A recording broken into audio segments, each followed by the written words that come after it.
Oke,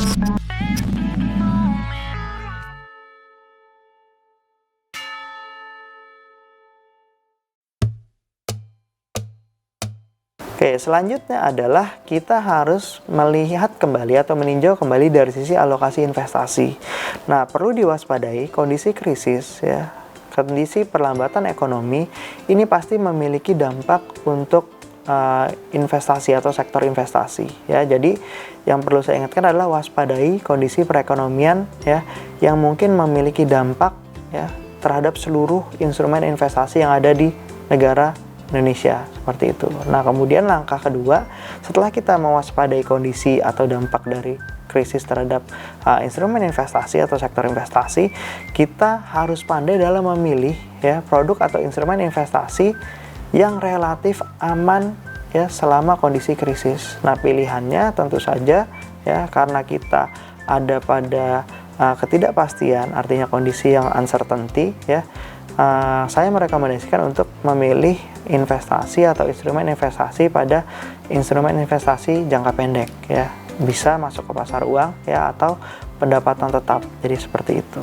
Oke, yang ketiga ya, coba perbesar alokasi untuk tabungan atau investasi jangka pendek. Jadi mulai sedikit dikurangi ya, atau alokasi untuk instrumen investasi jangka panjang ya, mulai sedikit di switch ya, berpindah ke alokasi jangka pendek. Nanti kalau kondisi sudah mulai membaik ya, sudah mulai recovery, kita bisa memindahkan lagi untuk alokasi dari jangka pendek ke jangka menengah ataupun ke jangka panjang.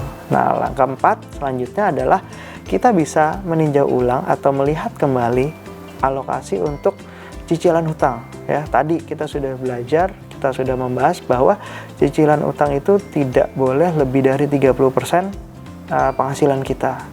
Nah, di sini peninjauan ulang adalah yang pertama adalah kita harus coba mengurangi ya kredit atau cicilan yang sifatnya konsumtif ya, belanja ya atau alokasi untuk jajan, konsumsi dan sebagainya ya. Dan yang kedua ya, pemerintah ya memiliki namanya program relaksasi kredit. Nah, ini kalau kita lihat lebih jauh ya, relaksasi kredit ini ya itu mulai dari penurunan suku bunga ya, suku bunga kredit, kemudian perpanjangan jangka waktu ya, pengurangan pokok dari tunggakan ya, atau pengurangan dari tunggakan bunga, sampai dengan penambahan fasilitas dan konversi kredit ke penyertaan modal ya. Dan yang terakhir tentu saja ya, dari 5 alokasi ya, yang terpenting adalah untuk alokasi zakat ya, sumbangan ataupun derma ya.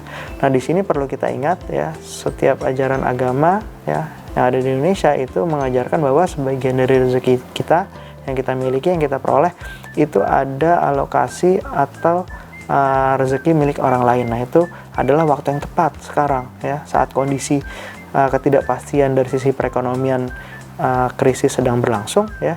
Sekarang adalah waktu yang tepat untuk kita bisa mengalokasikan atau membantu saudara-saudara kita yang mungkin tidak lebih beruntung dari kita. Ya, nah di sini ada konsep namanya sharing caring ya. Jadi kita melakukan share dari sisi alokasi pendapatan kita yang gunanya untuk membantu ya teman-teman kita, tidak harus yang jauh, tapi kita lihat di sekitar kita mungkin ada yang membutuhkan agar bisa bertahan pada kondisi krisis dan pandemik seperti sekarang.